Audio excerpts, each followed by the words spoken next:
नमस्कार दोस्तों, चलिए जानते हैं हरियाणा की 50 फटाफट बड़ी खबरों को सिर्फ 10 मिनट में। लेकिन उससे पहले यह वीडियो आप किस जगह से देख रहे हैं हमें कमेंट में जरूर बताएं। गुरुग्राम में भारी बारिश और जलभराव की स्थिति को देखते हुए जिला प्रशासन ने मंगलवार को स्कूलों में ऑनलाइन कक्षाएं संचालित करने के निर्देश दिए हैं। प्रशासन का उद्देश्य विद्यार्थियों की सुरक्षा के साथ पढ़ाई को जारी रखना है। अभिभावकों को भी मौसम की स्थिति को देखते हुए बच्चों की आवाजाही से बचने की सलाह दी गई है। गुरुग्राम प्रशासन ने भारी बारिश और ट्रैफिक जाम की समस्या को देखते हुए कॉरपोरेट कार्यालयों और निजी संस्थानों को कर्मचारियों के लिए वर्क फ्रॉम होम की सुविधा देने की सलाह दी है। प्रशासन का मानना है कि इससे सड़कों पर वाहनों का दबाव कम होगा और जलभराव के बीच लोगों को अनावश्यक यात्रा करने से राहत मिलेगी। मुख्यमंत्री नायब सिंह सैनी ने हरियाणा में सामाजिक समरसता, आपसी सद्भाव और समावेशी विकास को सरकार की प्रमुख प्राथमिकता बताया है। उन्होंने कहा कि प्रदेश के हर वर्ग को विकास की मुख्य धारा से जोड़ना सरकार की जिम्मेदारी है। सरकार का प्रयास है कि योजनाओं और सुविधाओं का लाभ समाज के जरूरतमंद लोगों तक पारदर्शी तरीके से पहुंचे। हरियाणा विद्यालय शिक्षा बोर्ड ने एचटेट 2025 परीक्षा के परिणाम घोषित कर दिए हैं। परीक्षा में शामिल उम्मीदवार अब अपना रिजल्ट आधिकारिक वेबसाइट पर जाकर देख सकते हैं। बोर्ड के अनुसार कुल 16.57% परीक्षार्थी सफल रहे। अभ्यर्थियों को सलाह दी गई है कि वे अपने परिणाम और संबंधित दस्तावेज सुरक्षित रखें। एचटेट परीक्षा में शामिल उम्मीदवार अपनी OMR शीट भी डाउनलोड कर सकते हैं। इसके लिए बोर्ड की आधिकारिक वेबसाइट पर जाकर निर्धारित प्रक्रिया पूरी करनी होगी। OMR शीट प्राप्त करने के लिए 24 अक्टूबर तक 100 रुपये शुल्क का भुगतान करना होगा। इससे अभ्यर्थी अपने उत्तरों और परीक्षा से संबंधित रिकॉर्ड को देख सकेंगे।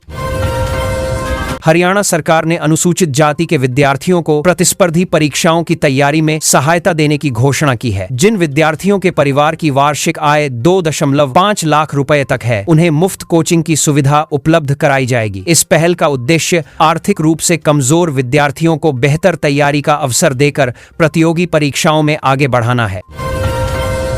अंबेडकर मेधावी छात्र योजना के तहत हरियाणा में मेधावी विद्यार्थियों को आर्थिक सहायता दी जा रही है। योजना के अंतर्गत पात्र विद्यार्थियों को उनकी पढ़ाई के लिए 8 रुपये से लेकर 12 रुपये तक की वार्षिक छात्रवृत्ति प्रदान की जा रही है। इससे विद्यार्थियों को उच्च शिक्षा जारी रखने में आर्थिक मदद मिलने की उम्मीद है।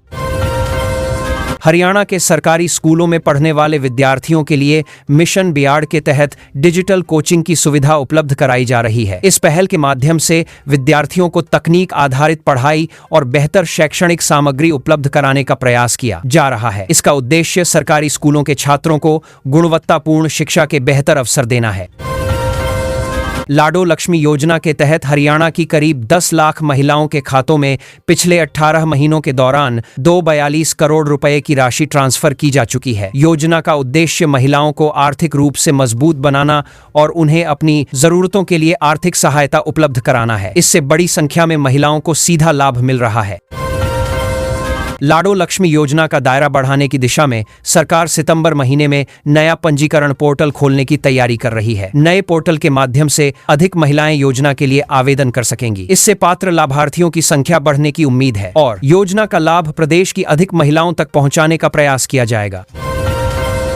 हरियाणा सरकार ने ग्रामीण क्षेत्रों के बच्चों को बेहतर शैक्षणिक सुविधाएं उपलब्ध कराने के लिए राज्य की पंचायतों में आधुनिक पुस्तकालय स्थापित करने का लक्ष्य रखा है। इन पुस्तकालयों में विद्यार्थियों को पढ़ाई के लिए उपयोगी किताबें और अन्य सुविधाएं उपलब्ध कराने का प्रयास किया जा रहा है। इससे गांवों के बच्चों को प्रतियोगी परीक्षाओं की तैयारी में भी मदद मिलने की उम्मीद है।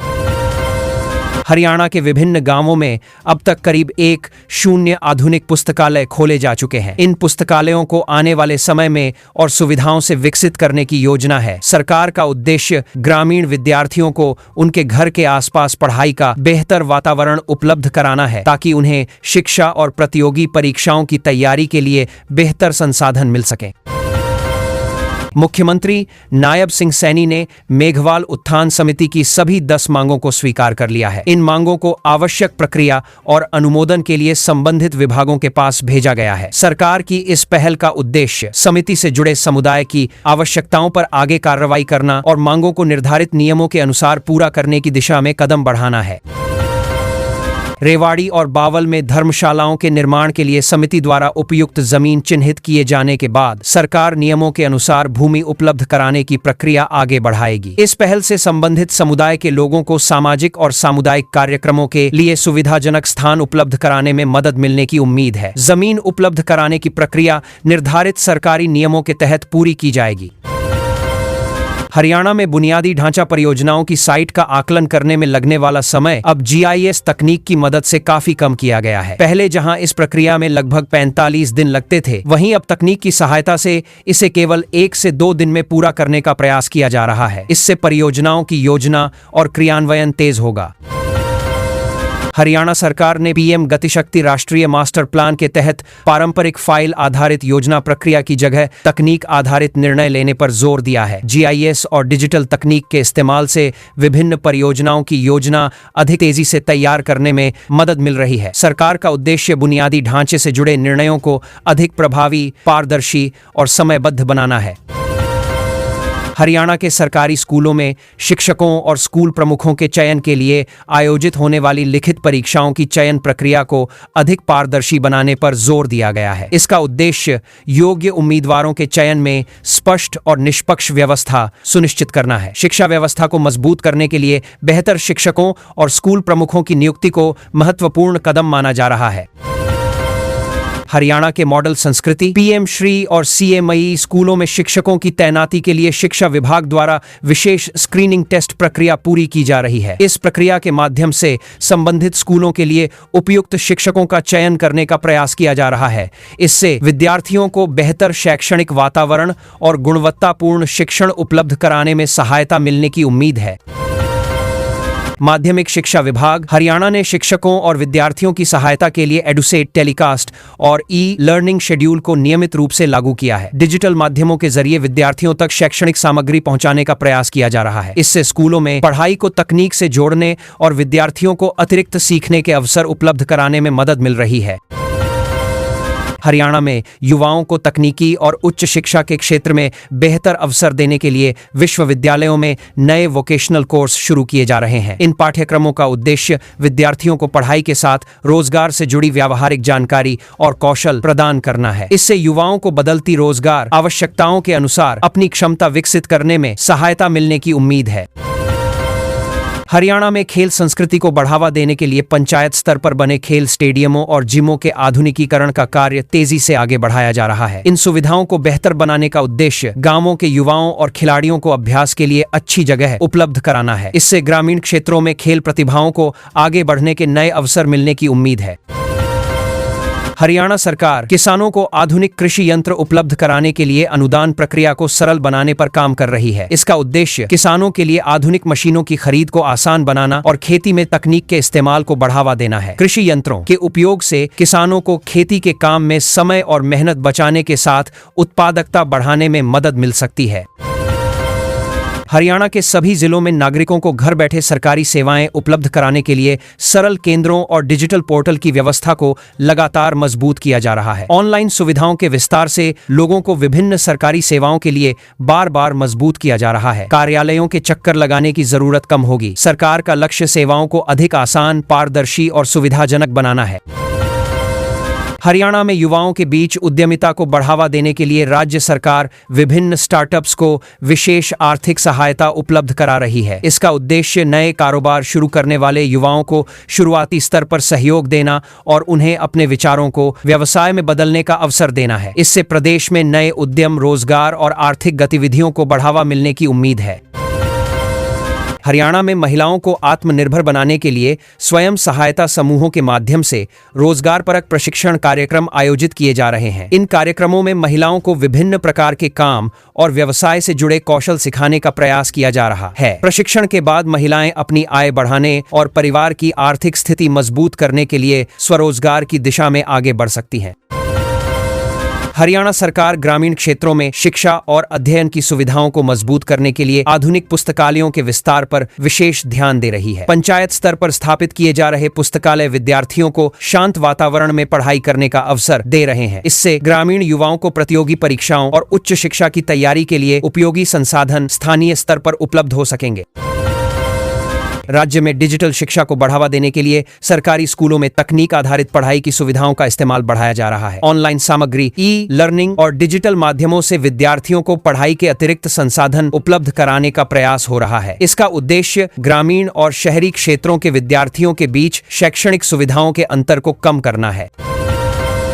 हरियाणा में बुनियादी ढांचा परियोजनाओं की योजना बनाने के लिए GIS तकनीक का इस्तेमाल प्रशासनिक प्रक्रिया को अधिक तेज बनाने में मदद कर रहा है। विभिन्न स्थानों की जानकारी डिजिटल रूप से उपलब्ध होने से अधिकारियों को परियोजनाओं के लिए उपयुक्त स्थान का आकलन करने में सुविधा मिलती है। इससे योजनाओं की तैयारी में लगने वाला समय कम करने और निर्णय प्रक्रिया को बेहतर बनाने में सहायता मिल रही है। राज्य सरकार युवाओं को रोजगार की बदलती जरूरतों के अनुसार तैयार करने के लिए तकनीकी और व्यावसायिक शिक्षा पर जोर दे रही है। विश्वविद्यालयों में नए वोकेशनल कोर्स शुरू किए जाने से विद्यार्थियों को पढ़ाई के साथ व्यावहारिक कौशल सीखने का अवसर मिलेगा। इससे युवाओं की रोजगार क्षमता बढ़ाने और उन्हें विभिन्न क्षेत्रों में करियर के बेहतर विकल्प उपलब्ध कराने में मदद मिल सकती है। हरियाणा में किसानों की आय और कृषि उत्पादकता बढ़ाने के उद्देश्य से आधुनिक कृषि तकनीक और मशीनों को प्रोत्साहित किया जा रहा है। अनुदान जैसी सुविधाओं के माध्यम से किसानों को आधुनिक कृषि यंत्र अपनाने के लिए सहायता देने का प्रयास किया जा रहा है। इससे खेती की प्रक्रिया अधिक सुविधाजनक होने के साथ उत्पादन और कार्यक्षमता में सुधार लाने में मदद मिल सकती है। हरियाणा में सरकारी सेवाओं को लोगों के लिए अधिक आसान और सुविधाजनक बनाने के उद्देश्य से डिजिटल पोर्टल और सरल केंद्रों को मजबूत किया जा रहा है। नागरिक विभिन्न सरकारी योजनाओं और सेवाओं के लिए ऑनलाइन माध्यम का उपयोग कर सकेंगे। इससे आवेदन प्रक्रिया में सुविधा बढ़ेगी और लोगों को छोटी छोटी सरकारी जरूरतों के लिए कार्यालयों में जाने की आवश्यकता कम करने में मदद मिलेगी। हरियाणा सरकार युवाओं में स्टार्टअप और उद्यमिता की भावना को बढ़ावा देने के लिए आर्थिक सहायता और सहयोग उपलब्ध करा रही है। नए व्यवसाय शुरू करने वाले युवाओं को अपने आइडिया को आगे बढ़ाने के लिए प्रोत्साहन देने का प्रयास किया जा रहा है। इससे प्रदेश में नए उद्यम विकसित होने के साथ रोजगार के अवसर बढ़ाने में भी मदद मिलने की उम्मीद है। हरियाणा में महिलाओं को आर्थिक रूप से आत्मनिर्भर बनाने के लिए स्वयं सहायता समूहों को रोजगार से जोड़ने की दिशा में काम किया जा रहा है। समूहों से जुड़ी महिलाओं को अलग अलग रोजगार परक गतिविधियों के लिए प्रशिक्षण दिया जा रहा है। इसका 5 साल उद्देश्य महिलाओं को कौशल प्रदान करके उन्हें स्वरोजगार शुरू करने और अपनी आमदनी बढ़ाने के बेहतर अवसर उपलब्ध कराना है। हरियाणा सरकार ने पंचायत स्तर पर खेल सुविधाओं को बेहतर बनाने की दिशा में काम तेज किया है। गांवों में मौजूद खेल स्टेडियमों और जिमों के आधुनिकीकरण से स्थानीय खिलाड़ियों को अभ्यास के लिए बेहतर संसाधन मिलने की उम्मीद है। इससे युवाओं को खेल गतिविधियों से जोड़ने, उनकी प्रतिभा को निखारने और ग्रामीण क्षेत्रों में खेल संस्कृति को मजबूत करने में सहायता मिल सकती है। राज्य में विद्यार्थियों को प्रतियोगी परीक्षाओं के लिए बेहतर तैयारी का अवसर देने के उद्देश्य से मुफ्त कोचिंग जैसी योजनाओं पर जोर दिया जा रहा है। अनुसूचित जाति के पात्र विद्यार्थियों को आर्थिक स्थिति के आधार पर प्रतिस्पर्धी परीक्षाओं की तैयारी के लिए निःशुल्क कोचिंग उपलब्ध कराने की पहल की गई है। इससे आर्थिक रूप से कमजोर विद्यार्थियों को आगे बढ़ने का अवसर मिलेगा। हरियाणा में मेधावी विद्यार्थियों को शिक्षा जारी रखने के लिए छात्रवृत्ति के माध्यम से आर्थिक सहयोग दिया जा रहा है। डॉ. अंबेडकर मेधावी छात्र योजना के तहत पात्र विद्यार्थियों को सालाना आर्थिक सहायता प्रदान की जाती है। इस तरह की सहायता से विद्यार्थियों को पढ़ाई से जुड़े खर्चों को पूरा करने में मदद मिल सकती है और वे उच्च शिक्षा की ओर आगे बढ़ सकते हैं। सरकारी स्कूलों में डिजिटल माध्यमों के इस्तेमाल को बढ़ावा देने के लिए एडुसेट टेलीकास्ट और ई लर्निंग कार्यक्रमों को नियमित रूप से लागू किया जा रहा है। विद्यार्थियों को कक्षा की पढ़ाई के अलावा डिजिटल सामग्री के माध्यम से अतिरिक्त सीखने का अवसर मिल रहा है। शिक्षकों के लिए भी यह व्यवस्था शैक्षणिक सामग्री उपलब्ध कराने और पढ़ाई को तकनीक से जोड़ने में उपयोगी हो सकती है। हरियाणा में शिक्षकों और स्कूल प्रमुखों के चयन की प्रक्रिया को अधिक पारदर्शी बनाने के लिए लिखित परीक्षा और स्क्रीनिंग प्रक्रिया पर जोर दिया जा रहा है। मॉडल संस्कृति, पीएम श्री और CMIE स्कूलों में शिक्षकों की तैनाती के लिए विशेष स्क्रीनिंग टेस्ट की प्रक्रिया अपनाई जा रही है। इससे योग्य शिक्षकों को उचित जिम्मेदारी देने और स्कूलों में शिक्षा की गुणवत्ता बेहतर करने का प्रयास है। राज्य में बुनियादी ढांचा परियोजनाओं के लिए GIS तकनीक के इस्तेमाल से अधिकारियों को योजना बनाने में तेजी मिल रही है। परियोजना स्थल का आकलन करने में लगने वाला समय पहले की तुलना में काफी कम हुआ है। डिजिटल जानकारी के आधार पर स्थान और संसाधनों का विश्लेषण करने से योजनाओं पर निर्णय जल्दी लेने और परियोजनाओं को समयबद्ध तरीके से आगे बढ़ाने में सहायता मिल रही है।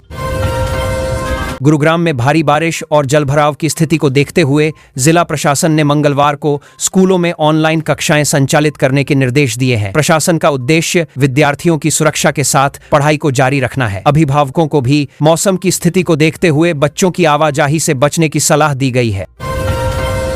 गुरुग्राम प्रशासन ने भारी बारिश और ट्रैफिक जाम की समस्या को देखते हुए कॉरपोरेट कार्यालयों और निजी संस्थानों को कर्मचारियों के लिए वर्क फ्रॉम होम की सुविधा देने की सलाह दी है। प्रशासन का मानना है कि इससे सड़कों पर वाहनों का दबाव कम होगा और जलभराव के बीच लोगों को अनावश्यक यात्रा करने से राहत मिलेगी।